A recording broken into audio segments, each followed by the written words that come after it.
Olá, pessoal do segundo ano. Então, hoje em Biologia, nós vamos ver o livro didático nas páginas 37 até a 42 e o livro de atividades nas páginas 24 e 25 até o exercício 14. O exercício 15 é conteúdo novo, então a gente só vai ver depois, tá? Bom, então aqui, ó, na página 37, começa a falar para nós sobre os peixes, que são o primeiro grupo, tá? Dos cordados mandibulados, lá do grupo Gnatostomata. Então, vamos falar sobre os peixes hoje. Então, principais características dos peixes. São aquáticos, tanto de água doce quanto marinhos, tá? Eles apresentam características específicas para sua movimentação dentro da água, que são as nadadeiras e as escamas. Isso facilita com que eles consigam se movimentar. E eles apresentam uma viscosidade na pele que facilita com que a água passe pelo corpo deles e que eles consigam passar ali pela água, tá? Outra característica dos peixes é que eles são ectotérmicos, tá? O que quer dizer isso? Eles regulam a temperatura do corpo deles a partir da temperatura do ambiente, tá? Então, a temperatura do corpo deles é controlada a partir da temperatura do ambiente. E com isso, eles conseguem realizar suas funções metabólicas também, tá certo? Bom, indo aqui para a página 38, aqui na sistemática, nós vemos que o grupo dos peixes, ele é dividido em duas classes, até que nós já tínhamos conversado anteriormente na parte do conteúdo lá dos cordados. Nós temos os condrictes, que são os peixes cartilaginosos, e os oxteídes, que são os peixes ósseos, tá? Então, os condrictes, os ossos, vamos dizer assim, a estrutura do corpo deles é feita totalmente de cartilagem e os oxteídes são ossos, tá? Não ossos pesados que nem os nossos. Aqueles peixes que nós comemos que tem que tirar as espinhas, esses são os ossos dos peixes ósseos, tá? Eles não chegam a ser grosseiros que nem os nossos, mas não são tão leves quanto a cartilagem dos peixes cartilaginosos. Bom, nos condrictes, então, nós temos, como a gente já tinha falado, um esqueleto cartilaginoso. Esse grupo, ele não é muito grande, ele vai entrar 5% dos peixes, tá?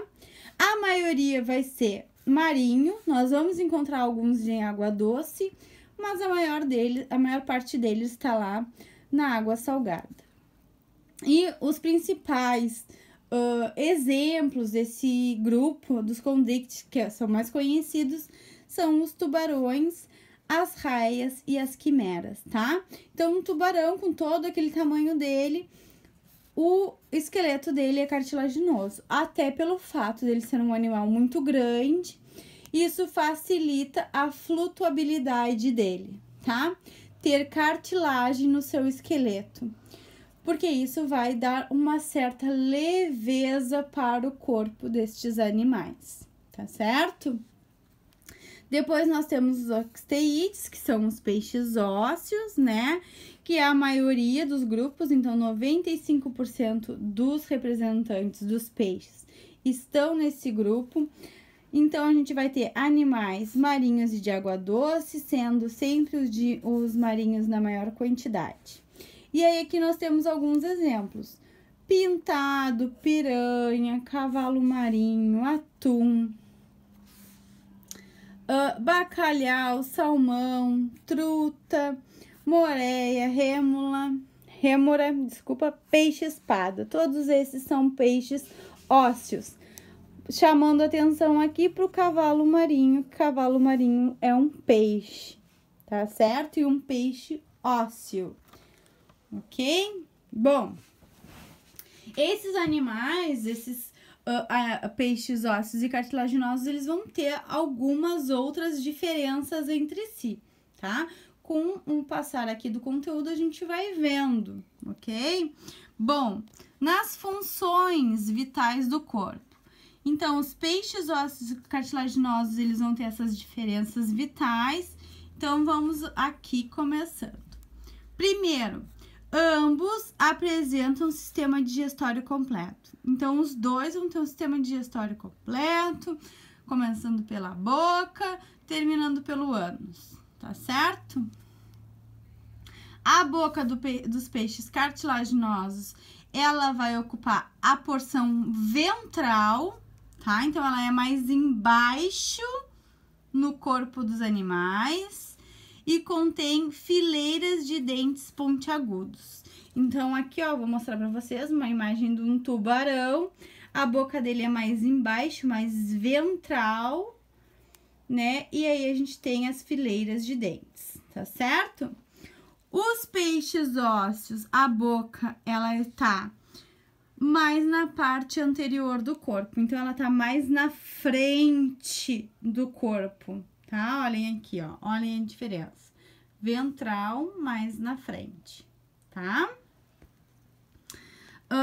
Então, os peixes cartilaginosos têm uma dobra interna do intestino, que é chamada de válvula espiral, que aumenta a área de absorção dos nutrientes, tá? A terminação final do tubo digestório dos peixes ósseos é o ânus, tá? Enquanto que nos peixes cartilaginosos há um orifício único para a terminação do sistema digestório e excretor, que é a cloaca. Então, o peixe ósseo vai ter ânus, tá? Vai ter uma estrutura específica somente para a liberação dos restos lá do sistema digestório.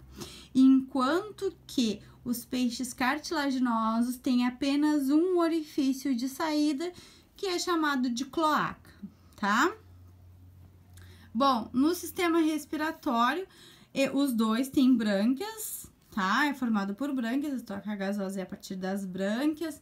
A água entra pela boca, faz toda aquela capturação do oxigênio e sai através das brânquias, tá? Ó, o oxigênio é capturado pelos vasos sanguíneos existentes nas brânquias, tá? Transportado pela circulação sanguínea do corpo. Lembrem que as brânquias, elas são altamente envasadas, tem muitos vasos sanguíneos para conseguir fazer essa captura perfeita do oxigênio, tá? Se a gente pega um peixe, compra lá no mercado e a gente abre ali a parte onde tem as brânquias, a gente consegue ver que a pele das brânquias ela é muito sensível para ter essa facilidade da captura do oxigênio, tá?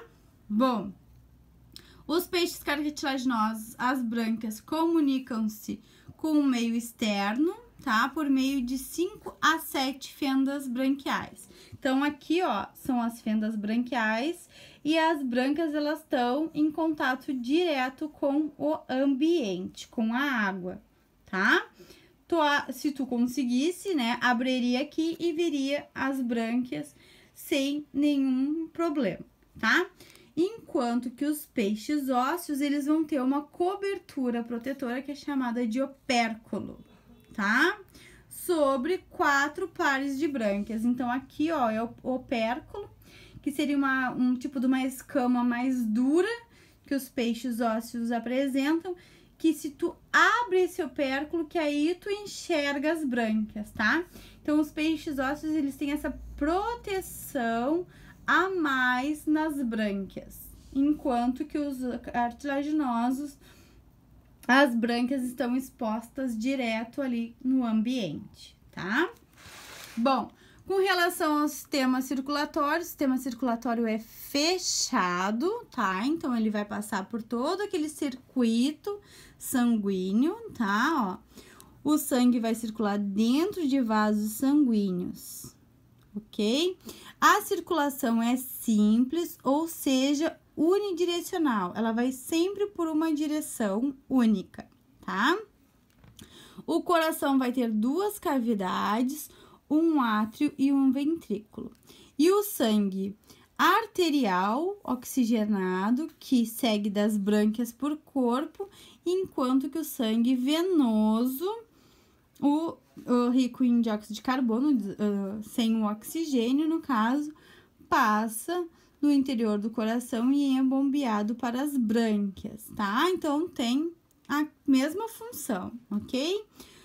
Como não ocorre mistura do sangue venoso com o arterial, assume que a circulação dos peixes é completa. Então, como é que acontece? Olha aqui, ó. Aqui tem um esqueminha, estão vendo? Então, aqui tem as brânquias, tá? Estão vendo? Aqui tem o coração. E aqui seria a parte sistêmica do corpo do animal, tá? Então, aqui é a circulação branquial e aqui a circulação sistêmica. Então, o que acontece? Olhem aqui. Vou mostrar para vocês que tem umas setinhas, estão vendo?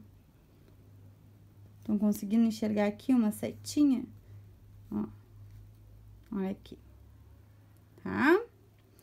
Então, aqui, ó, o sangue vai receber oxigênio nas brânquias, estão vendo?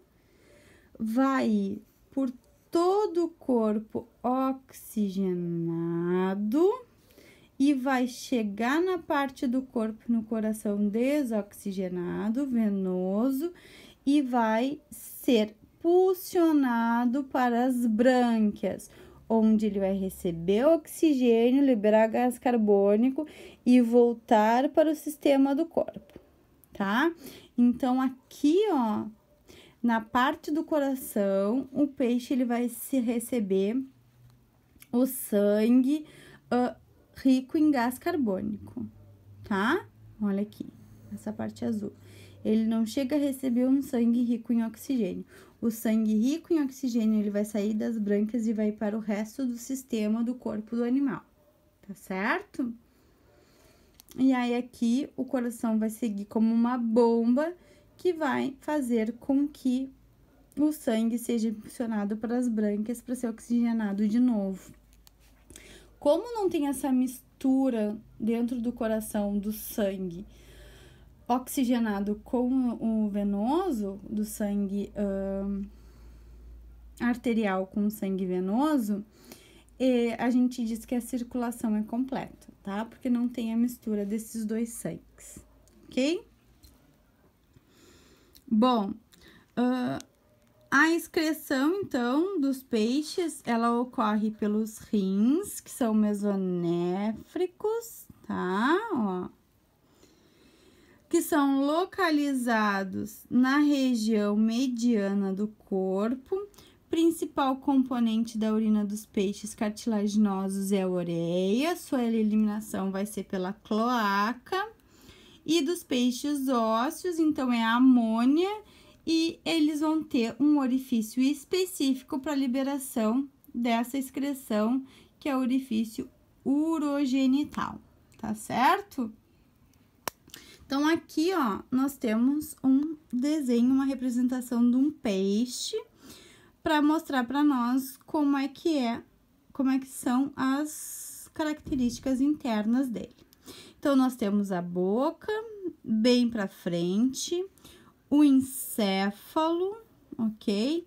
Medula espinhal, ó, olha aqui, medula espinhal.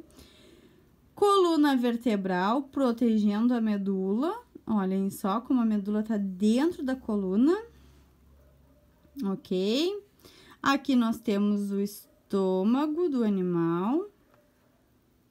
As brânquias, ó, as brânquias.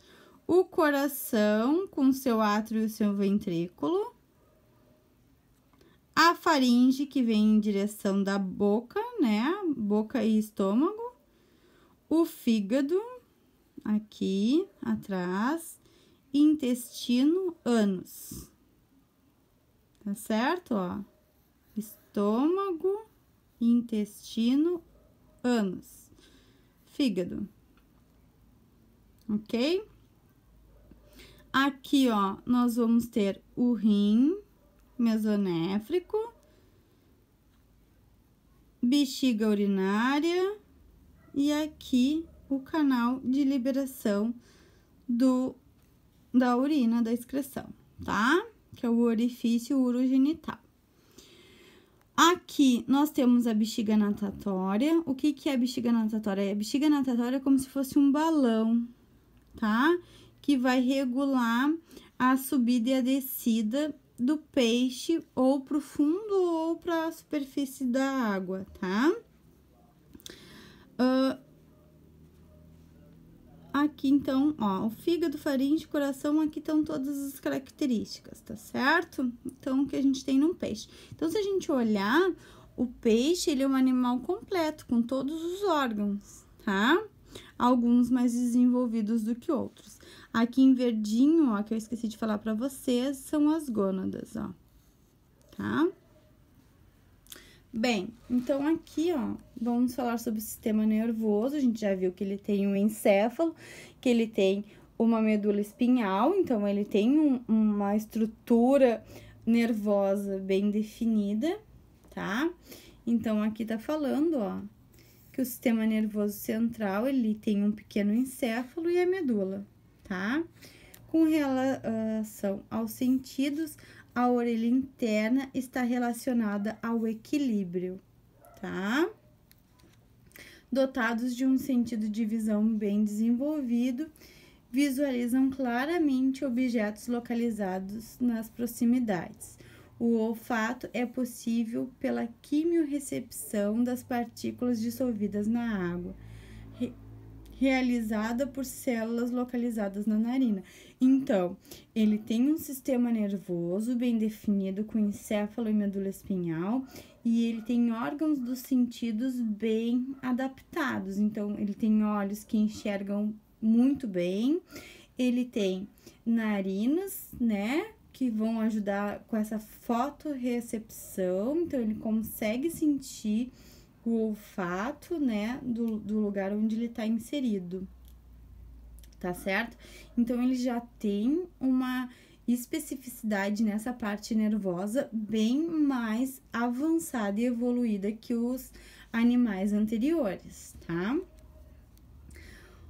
Há um órgão sensorial típico de peixes ósseos, que é chamado de linha lateral, tá?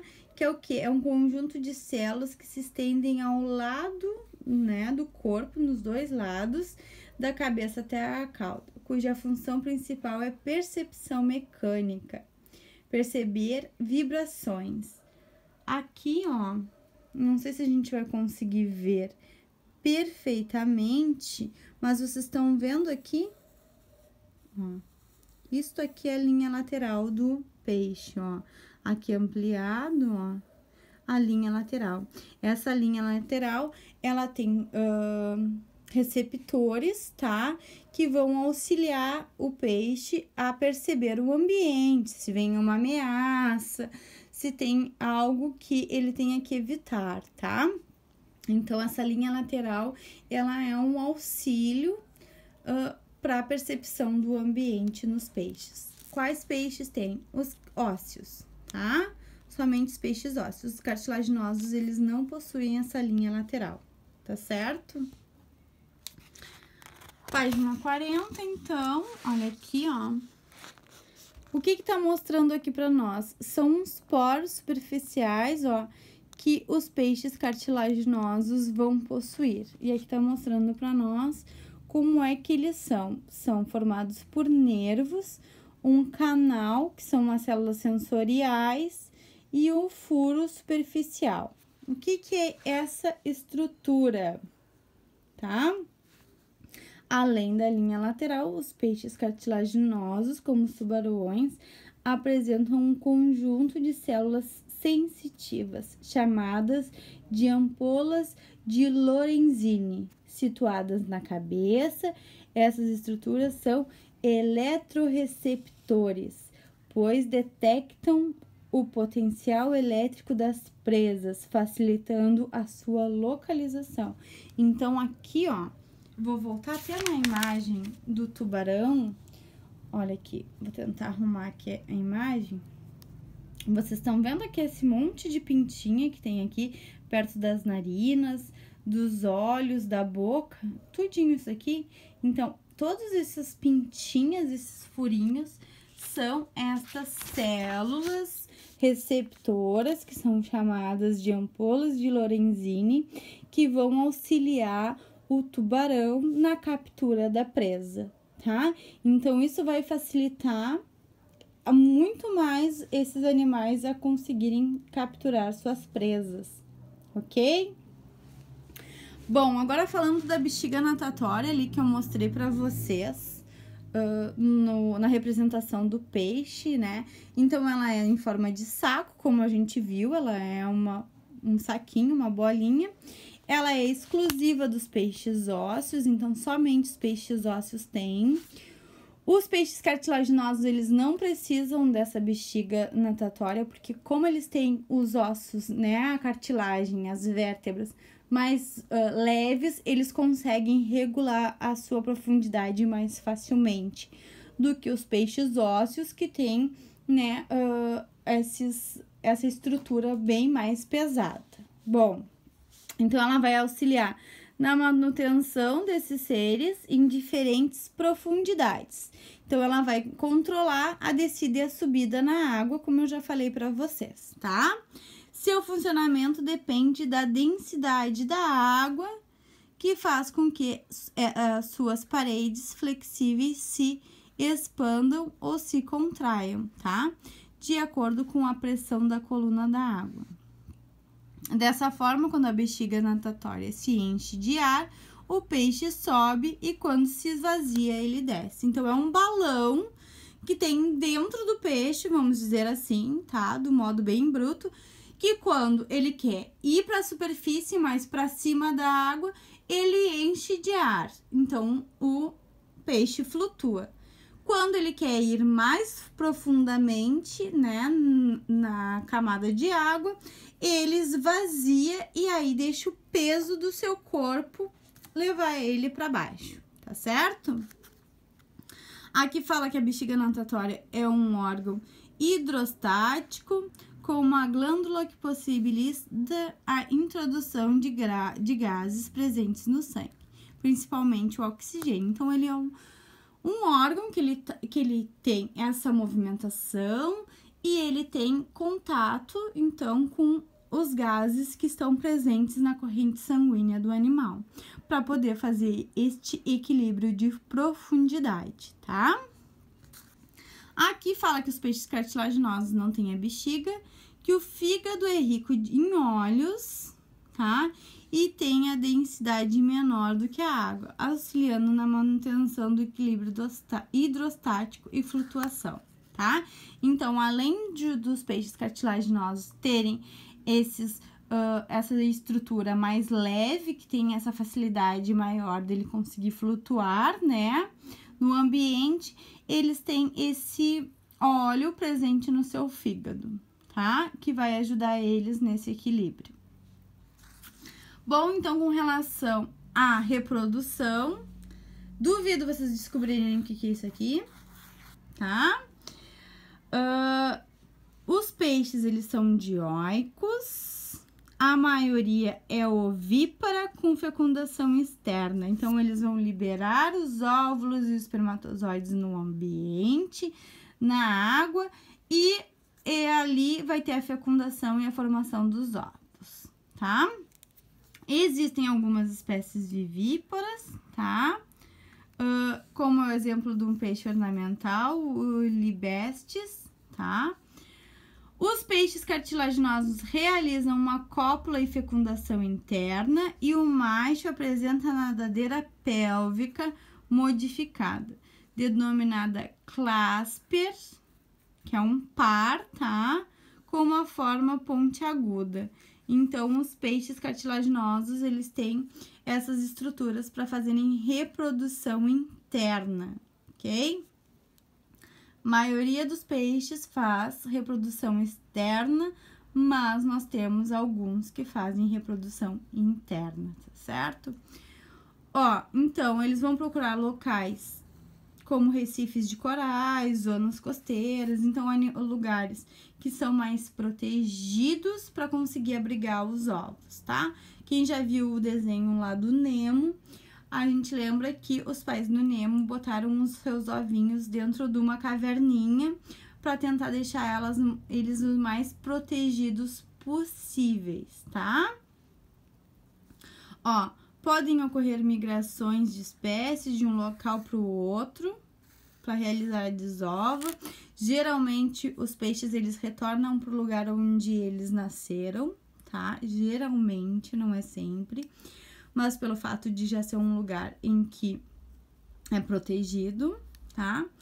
Os salmões que migram do mar para o rio, onde nascem para realizar a desova, né? Então, tem aquela corrida do salmão, que os peixes nadam contra a corrente para irem para o rio, que é mais seguro para fazer a sua reprodução, tá?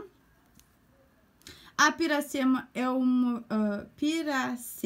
movimento realizado por algumas espécies contra a correnteza dos rios, fenômeno observado em regiões do Brasil em que os peixes podem nadar quilômetros para se reproduzirem, tá? Então, é tipo isso que acontece com os salmões quando eles tentam nadar contra a maré para entrar no rio.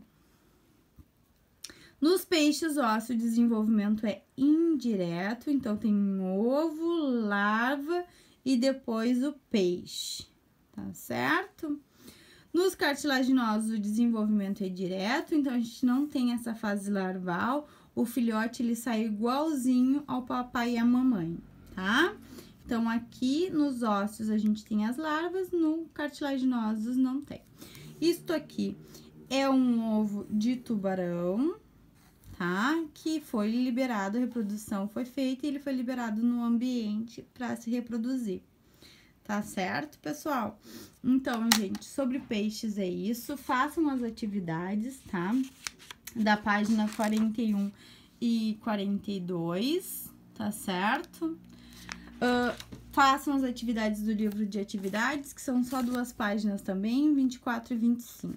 Quando a gente tiver a nossa próxima live, nós vamos corrigir esses exercícios, tá certo? Qualquer dúvida também, se vocês quiserem tirar dúvidas antes da nossa live, mandem por e-mail lá para Atividades EAD que eu respondo vocês, tá? Até a próxima aula.